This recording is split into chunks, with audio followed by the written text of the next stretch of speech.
Welcome back to another video. We got the NFL draft. It is draft week this week. We are rolling. Oh, yeah. We are powering through this quarantine. We have made it to draft week. We're going to be talking Bills draft today. Bills Mafia, let's go! Welcome back to Amateur Hour Sports. I'm Trent with my co-host Jake. I think that is sort of his defining game as a QB. I just have to say, never go all in on the Raiders ever. Bills have 7 picks. Obviously, they traded their first-round pick to the Vikings in exchange for Stephon Diggs, as well as a couple other picks. So Bills have made their first-round pick. It is Stephon Diggs. Bills fans, we're happy. We'll take it. Oh, yeah, for sure. So that leaves the second-round pick at number 54, third at 86. Then there's a bunch of others, which I'll list in a graphic. But so we're going to be primarily talking about that second-round pick, number 54. Luckily, the Bills and Brandon Beane, he has set himself up where we have a lot of options. We have no glaring holes, I think. I think a lot of Bills fans would agree. Nothing sticks out too much, but there's a lot of different ways we can go with this pick. So we're going to touch on a couple of the biggest needs. We're going to touch on a few prospects that we like, and then a couple other things which will be a surprise later in the video. But let's kick it off with the biggest needs. We talked about it before. Do you think they're going to pick up a running back? We think edge rusher is possibly an option at number 2 at the second-round pick, as well as possibly a receiver. What's one way you think the Bills could go? Yeah, so light at the end of the tunnel. I'm so excited for this, especially with the Jordan documentary coming on and sports kind of coming back. So as Bills fans, I really think that we gotta go offense for this draft. We really got to hit it hard. Pick up a guy who's not going to be under a big contract or anything. I really think that we're going to go running back, though, at that pick. I really think that makes the most sense for the Bills this upcoming year. As we only have Devin Singletary. I'm not sure who – I mean, Frank Gore left. I'm not sure who Yeldon's coming back, but, he hasn't been a primary back in 3 years. So I really think we get a guy who's Marshawn-like in the way he runs. Back when we drafted Marshawn, a big guy, big back, somebody who's going to run north and south, because we know Singletary is really good with the inside, outside cuts, really shifty. I know me and you were talking. I'm really, really, really, really, really liking A.J. Dillon for that type of back. But he will probably be there. But I really like Jonathan Taylor, though. If we can get Jonathan Taylor in that pick, I think that would be the best option for sure. Let's talk what our ideal running back number 2, or even this could possibly be if, say Taylor's there at 1. I mean, he could edge out Singletary for our number 1 running back. Yeah. I don't really know. So I like what you said. You want a bruiser. You want a guy who's between the taccles, north and south. A LeGarrette Blount type. Yeah. Okay. I like that. I see it as we could go that way, or we could go someone with a little more speed to complement Singletary. I think Singletary, like you said, is a great shifty side-to-side kind of guy. But I want someone with breakaway speed. I think that if there's a blend of what you're looking for, power and speed, it would be like the J.K. Dobbins out of Ohio State or Jonathan Taylor out of Wisconsin. Yeah. I'm worried those guys won't be there at 54 or DeAndre Swift out of Georgia. But there's a few other guys that could be in play, maybe not with that second pick, like Cam Akers, Zach Moss.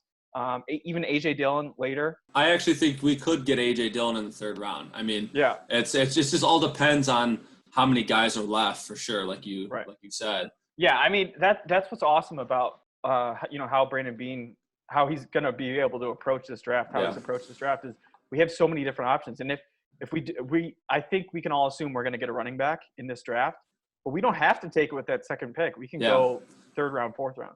I'm a big proponent of. You take the best available, especially I know we as Bills fans have loyalty to Singletary because he turned it on last year and he showed some sparks of just being what he could be. But I'm a big proponent if the best available is there and you might not have you might not need him, but he's the best available. You take him if he's that transcendental of a talent. Yeah, you always take that. More talent. Yeah, for sure. And drafting a running back per se doesn't it will make Devin Singletary better too. It's just the competition, it can push each other to new heights. I definitely think drafting a running back it just makes the most sense, and it's one of the big holes in our offense right now. But yeah, I think having. Oh, sorry. I was just gonna say having a number two, like the reason why we want another running back is just because it's so important, especially in today's NFL. To have a guy that you can sub in and the offense is still clicking. Like, yeah. I mean, think about when Frank Gore subbed in last year, and like especially in that freaking playoff game. Like, dude, it's brutal. It was brutal, and all Bills fans are like, holding their breath. They're like, "Oh my God, why is he in the game?" Like, and you know he's that not the same, yeah. Right? And the offense just becomes one dimensional. So having another guy that like the second Singletary needs a blow, like he comes right in and picks right where Singletary left off, or the opposite. It's like that would be so big for Josh Allen and the offense in 2020. Yeah, I definitely said running back at that position. I really think we will, but that is also dependent. I know we were talking before. What do you view the Bills' status with their cornerback? Well, we picked up Norman, to be across from Trey. Do you think that we're going into the season thinking Norman is going to be that number 2 guy, or is this something we should address early in the draft and pick up a solid guy if we're not going to use Norman as the starter? Again, I think that's the beauty of like this offseason, like how we've prepared this team. It's like I don't think Norman is the cornerback of the future per se, and I don't think Bills fans should be expecting him to have his like 2015 All-Pro season, but he could fill in for that number 2 if he needs to. But personally, I think the Bills should be drafting a cornerback with definitely their first and second round and third round picks. I think their first 2 picks in this draft should probably be looking at the cornerback position to fill across. I mean, Levi Wallace has been, he's been solid. I don't think he's been anything too crazy. There's definitely been some games where they pick on him because they have Trey on the other side. I think of like that Cleveland game when Jarvis Landry was sort of eating him alive. Yeah. Yeah. So I think that is still a need. I think a cornerback 2 could be filled with that second or third round pick, but also drafting a corner, would help prepare for the future too. It's like Norman is not. I mean, Norman's probably around 30, I think, maybe even over 30. Yeah. So he's not a future pick. But I mean, this would allow the guy to develop and compete with Norman and compete with Levi Wallace for that second spot, and I think that'd be huge. Yeah, I agree. I don't see Norman being the guy in the future. And once Norman's gone, whenever that will be, there's going to be that hole. And if there's a good player, looking at the available guys in this draft, I think it's a pretty deep draft with cornerbacks. Just some notable guys that we definitely could see in the second round or the third round, potentially Trayvon Diggs, Stefan's brother, maybe a little reunion. That'd be pretty interesting. Fun. Yeah, that would be fun. Oh, yeah.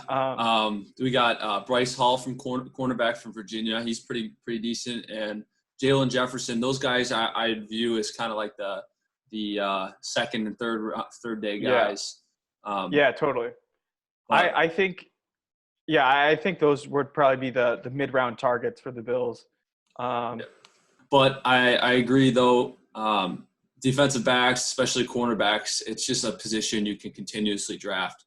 So maybe we don't have that need, but there's something for the future, especially when Norman's gone. I for sure think that we should definitely draft one in the second or third round for sure. Yeah. Let's we know the Bills traded for Stephon Diggs with that first pick. Do you think it's that outlandish if they were to go a receiver with their second round pick too? So it'd be, I mean, receivers back to back, hypothetically. Obviously, I'm an offensive guy, so I'm completely for drafting offensive players all the time. I really, just from last year, I just think there's not enough players that the Bills can add to be that explosive offense. And just the more the merrier. That defense was proven last year. I really think the offense is just something you can just pile on. And, just with that being said, like I said, there's a style that we want to complement Singletary with the big backs. I think that's the same trend that we need for the receiver as well. And I know you agree with that. We want a guy who's 6'4", 6'5", like a Kelvin Benjamin who can actually play. Basically, Kelvin Benjamin coming out of college. Yeah, he was Kelvin Benjamin. Yeah. But I'm really high on this guy, Chase Claypool. I mean, he is a 6'4", 6'5" guy, big receiver, and he runs a 4.4. I mean, you can't go wrong with a big red zone target like that. Just having a big receiver, bigger catch radius for Josh, which, obviously people try to knock his accuracy. Well, how accurate do you have to be when a guy has a 7-foot wingspan or whatnot? Yeah. Or probably not that. I don't know what his wingspan is, but no, but and he can leap too. yeah, He can jump. He's super athletic. He can jump. So people were saying he could be. They were like questioning before the combine, like, oh, is he going to be a tight end? And then he ran that 4.4, and everyone's like, holy cow. Yeah, I think he blew everybody out of the water. And I actually think that's probably why he's ranked so far back. He's the 14th highest ranked receiver, according to our guy, Joe Moreno. Yeah, I really think in having a bigger receiver, which they think could have played tight end, they obviously view highly of his blocking skills too, which is also very admirable trait in a wide receiver, being able to block the outside, which will definitely help with our running game. So I can't see them drafting a guy who's not tall or like a speedster. Yeah, I mean, I love the idea of Claypool. I think he would add an element that we don't have on offense. He'd sort of be like a hybrid tight end receiver size wise, but he can run. Also, I think a lot of these receivers are going to fall just based on sheer numbers. Like, there's a lot of guys. A lot of the top-heavy receivers might go early, but then the middle pack of the guys are going to fall, in my mind. I know people were mocking, like, T. Higgins to the Bills at 22. I don't necessarily think he falls to 54. And I know, Brandon Beane, they were at his pro day at Clemson. I don't think that they were too amazed with what they saw, but I think if he's there at 54, maybe like, late 40s, I could see him possibly moving up if they really wanted to. Or a guy like Michael Pittman out of USC. He's 6'4", same, sort of same build. Maybe not as athletic, like speed and height-wise as Chase Claypool, but he put up numbers at USC. He has the production. So I think that he could be in play there too. And he could possibly even be in play for that, like, third-round pick. Yeah. So, yeah, I mean, there's a lot of different ways. But I do want to touch on I do agree with the overall thought that, the Bills need big body receivers, but I don't think they would be I wouldn't be upset if they went for like a playmaker who is just good, another guy who can make a play after the catch. Like, I doubt they fall, but like Brandon Ayuk or Laviska Shenault, like, those guys are just threats with the ball in their hand. And I mean, from an offensive standpoint, like, you can never have too many guys who are just threats with the ball. Yeah, I completely agree with that. But there is a point, though, where, we have Stephon Diggs, who's going to be our number one. Do we really want two of the same Stephon Diggs? Right. It's like you kind of want the vertical, the horizontal guy, and then like the tight end or slot receiver who's just who's in the thing. And it's kind of like the range of the spectrum of receivers. You kind of want to hit all the different parts of it. But, obviously I'm not going to complain regardless of, who they get with that. Yeah. It's just interesting because we just need more threats. Whatever they are, just more of them. But it's just interesting because it's just crazy. Like you talked, Bean set everything up. Like, we could go two different ways in the draft. Like, there's a lot of teams that have already been nailed down. Like, this is what they're going to draft. It's just who's the guy going to be. Well, we could have two different drafts. We could have an offensive draft or a defensive draft. We could go cornerback in edge or edge and cornerback, or we could go running back and receiver, or just a mix of both. But it's just we don't really have that many holes, like you said. And I think it's a great problem to have. It's a good position to be in. And yeah, I mean, you look at like any mock draft, and we were looking at a few beforehand, and we're like, oh, like, I don't really like that one. I don't like. Yeah. But the reality is, nobody knows what the Bills are going to do because they have so many options. And like, I feel like we're finally in a position where we don't need. There's not a glaring hole where it's like, all right, we need to draft an O lineman. Like, we need, yada yada. Like, these would be nice to have. So it's at the end of the day, it's whoever that. Second round pick is at 54. If we trade up, trade back, whatever, like, that's going to be the right pick in my mind. Like, you know what I mean? All right. I want to segue real quick. Edge rushers. So we've kind of been back and forth. The guy is mocked in Moreno's is Julian Okwara, who's the DN outside linebacker from Notre Dame, who's coming off a broken leg last year. Would you pull the trigger on a guy coming off an injury like that for the draft? It's so hard, especially because that'll be our first pick. If we go DN in the second round, you right to clarify. And I don't know. I mean, I've never been like a big if a guy has a glaring injury, like especially like a broken leg, and you probably haven't seen him with Corona. You haven't seen him run or pro day or whatever. Yeah. That would scare me a lot. I mean, I don't really know much about him, but if the talent's there when he's healthy, like that's something to keep in mind. But I think our second round pick, our first pick in the draft, I don't love it. Yeah, I can never trust a person coming off an injury coming into a higher paced, higher level league. Yeah, and we're ready to win now. Like whoever this pick is going to be, like I mean, he's probably not. They're going to be expected. They're going to be expected to produce when they go right. in. Yeah. Exactly. He's probably not going to be a starter unless we're talking that second cornerback spot. But they're gonna need to be called. Like they're going to need to show up when called upon. And in my mind, like a guy coming off an injury who, I don't know, had limited production, I guess. With you said, I think 4 sacks. Yeah. Granted, he was injured, but it scares me. I'm hesitant to do that. I think there's other guys who were healthy, produced, and could be a good fit for the Bills there. Yeah, I completely agree with you there. All right, so we're going to wrap it up. But before we wrap it up, let's do one fun exercise. I'm sort of putting you on the spot. If you're Brandon Beane, who are you taking with that second round pick, and who are you taking with that third round pick? Okay, so right on the spot. Okay. Right on the spot. We laid them all out. Who are you going to take? Assuming, let's lay off some top guys aren't there. Yeah. Some middle of the tier guys. Okay. Yeah. If you want one of the running backs to be there. I'm gonna say Chase Claypool at round 2. Okay. And then I'm gonna say AJ Dillon round 3. So you're going offense and offense. Yeah, offense.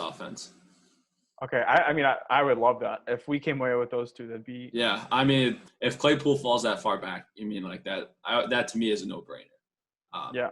But I mean, obviously, you want defense. I'm assuming just because of the way you. Well, I am so indecisive on this. Honestly, I want one of the top running backs really bad. If they're not there, I see them going cornerback though. Okay. So yeah. I think someone like we talked about Trayvon Diggs, Bryce Hall, Jalen Johnson, one of those 3 guys, if they're still available, I think that'd be great. So we'll say that for the second round pick. Okay. And then third round, I'm with you on the running back. However, I'm not totally sold on AJ Dillon. I think he's a bruiser. He's big dude. But I need some speed. I need a guy who's gonna be a change of pace. Okay. And I know that they had met with, we didn't talk about this before, but Darrington Evans, running back out of Appalachian State. And I want everybody to go watch his highlights. He's a riser. He's a riser. Yeah.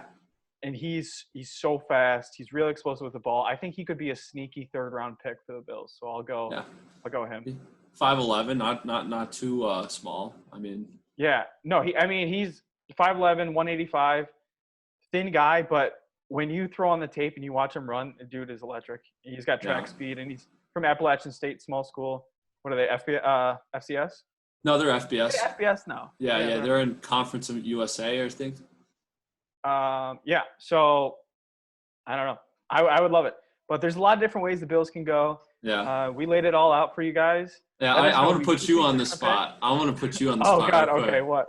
Are the Bills more likely to trade up for a guy, or do you think they're more likely to trade back for more picks this draft? I think there's a guy that they would want to go up and trade up for. First of all, I wouldn't be surprised if they trade up or trade back, like whatever. I really think that's in play there. I think Brandon Beane is going to be so sad on Thursday when he doesn't have a first-round pick. He's going to be itching. And he said he won't go in the first round. But he's going to be sitting there on Thursday being like, dang, I wish I had a pick today. Yeah. I think he's going to get a little trigger happy on day 2. I could see him trading up for a guy that he really likes. I Like, like his vision, 40s. man. I trust his vision, and I'm excited to see what happens that second day because I do agree. Yeah. I do think he could trade up and make things a little interesting. It's just going to be awesome knowing To get that. a guy like Jonathan Taylor, dude, Bean, Hammer give me it, that, hammer man. it, yeah, Give hammer me it, that. baby. Let's go. If one of those top running backs is there, dude, Bean, pull the trigger. I want it so bad. That's it, All baby. Bills Mafia, let's go. I'm so excited for this. This is going to be a great weekend. Sports are so close to being back. It feels like they're back, but they're not. I know, not it's quite like yet. the light at the end of the tunnel. That's all we got to Right. remind ourselves. But hey, we got the draft coming up this week. So make sure you drop a comment. Let us know who you think the Bills are going to take. And we'll see you in the next video.